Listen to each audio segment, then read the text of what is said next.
Monsieur Nyongo Kakou, merci de répondre à notre invitation. Pourquoi vous êtes candidat? Je suis candidat parce qu'il faut apporter un mieux vivre à la Côte d'Ivoire. Je pense que le chômage criard qui mine la société ivoirienne, il faut faire un Made in Côte d'Ivoire pour créer le plein emploi de la jeunesse. Je pense qu'il faudra aussi reformer nos institutions. Je pense aussi qu'il faut réconcilier les Ivoiriens en faisant de sorte que tous les prisonniers politiques sortent.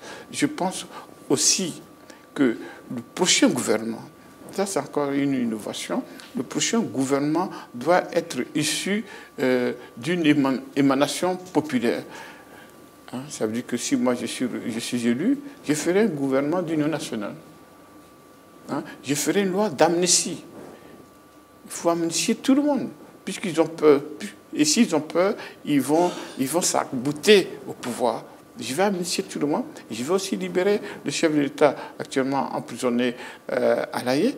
Ouais. Donc il faut créer une décrispation de la société ivoirienne pour pouvoir être tranquille de conduire sa politique économique. C'est pas si simple, vous le savez, Monsieur Nyongo Kakou. Est-ce que aujourd'hui vous avez la machine qui vous permettra de gagner ces élections? Parce qu'une élection présidentielle, c'est aussi ça, je dirais même, c'est surtout ça. Je suis entièrement d'accord avec vous. Est-ce que vous avez la machine? Est-ce que vous avez l'appareil politique qu'il faut aujourd'hui? Actuellement, les Ivoiriens en ont assez des partis politiques. Ça, c'est vous qui le dites. Les Ivoiriens sont complètement coupés des partis politiques. Mais effectivement, on ne peut pas négliger, on ne peut pas dire que non, le RHDP est complètement détruit. Ils existent. Mais le RHDP, c'est quoi? C'est le RDR. Et puis après, on ajoute 10% du PDCI. Pourquoi 10%? 10% du PDCI, parce que les 90% ne suivent pas l'appel du Diakoro. C'est ce qui montre aussi la frilosité du président de la République. Parce que si le président de la République n'avait pas peur, il s'agit de quoi? Il y a actuellement 10 candidats. Les 10 candidats qui vont compétir, ils s'asseyent sur une table ronde et puis ils décident l'arbitre central qui est la CEI. Mais le président confisque toujours cette CEI. S'il confisque, c'est qu'il y a quelque chose, il a peur quelque part. Alors, s'il confisque, pourquoi est-ce que vous continuez de croire à la tenue de ces élections? Moi, je crois qu'il va faire un très bon rêve pour dire, OK, puisque je crois gagner, je ne veux pas conduire la Côte d'Ivoire après ces élections au chaos. Donc, au moins, je vais libérer de sorte que chaque candidat ait un représentant dans la CEI. Vous croyez je crois qu'il le fera. Vous croyez encore que la CEI sera... Il est obligé de le faire. Il est obligé de le faire.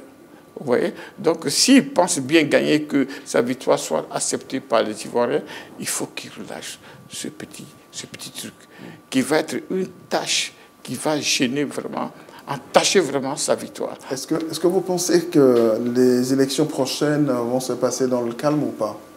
Et s'il ne relâche pas la CEI, je ne sais pas comment il va se prendre, parce que d'après les autres candidats, ils ne sont pas prêts à aller avec une CEI confisquée. Ben voilà, ils ne sont pas prêts à aller avec l'appareil. Vous dites que vous n'êtes pas prêts, mais en même temps, vous critiquez la CEI et en même temps vous y allez. Non, parce que nous respectons les règles.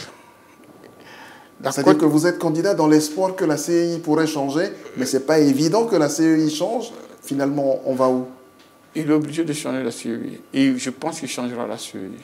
Effectivement, oui. C'est votre intime conviction?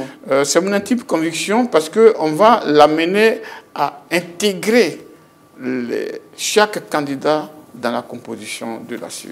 S'il n'intègre pas chaque candidat dans la composition de la CEI, lui-même, parce que c'est vrai que quand on voit, ça veut dire que s'il n'intègre pas, il veut voler la victoire. Il veut faire un coup de force. Quand est-ce que vous allez nous présenter votre équipe de campagne?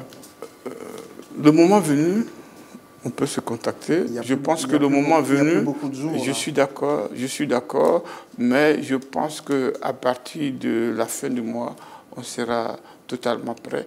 l'équipe est déjà constituée, le programme est déjà constitué. Il reste à choisir le lieu pour la première sortie. Actuellement, on hésite entre le stade Champlot et puis la place Figaro. Merci d'être passé par chez nous. Merci beaucoup. Notre prochain invité, c'est un autre candidat indépendant à la présidentielle, Siméon Konankwa Dio.